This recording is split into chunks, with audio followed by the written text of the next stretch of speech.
heating oil bills. So there will there be a pullback by the consumers that will send a chill through the economy? Joining me now is Phil Flynn of Aileron. Yes, he's nodding. He knows what I'm talking about, of Aileron Trading.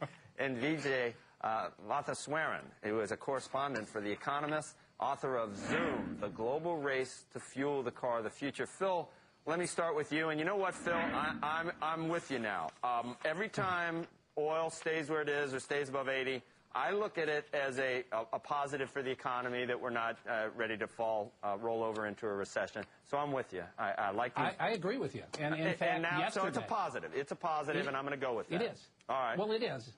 No, and I think tell me about the storm. Is it anything to worry about? It could be, but I don't think that's why we rallied yesterday. I really don't. I think that you're right. I think it was because the stock market rebounded. I think that was the main issue. Obviously, the storm's a problem. If it develops into something, it is another reason not to be short. But ultimately, I don't think it's the main reason why we came back yesterday.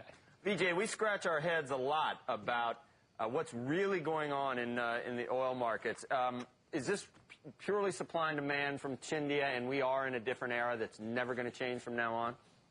I think you're right to ask the question about what are the long-term drivers. There's no question China and India are driving a part of this trend towards tighter markets, but I think it's a mistake, as a lot of people are assuming, to think there's a floor on oil prices. I can't tell you how often I hear it's a new era, prices will never come back down. You know, we see books like End of Oil, Out of Gas. There's no geological scarcity of hydrocarbons that can be made into gasoline. There are short-term market discontinuities, underinvestment in OPEC, especially with spare capacity supply in Saudi Arabia. But we just have to look to Canada to look at the tar sands.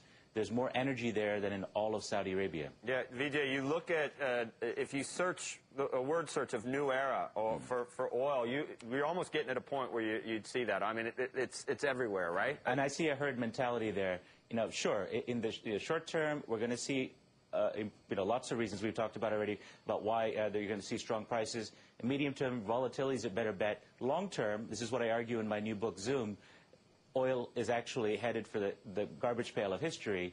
If you look at the multiplicity of forces, technology, ultimately public policy is coming down the line, the car industry and the oil industry are headed for divorce.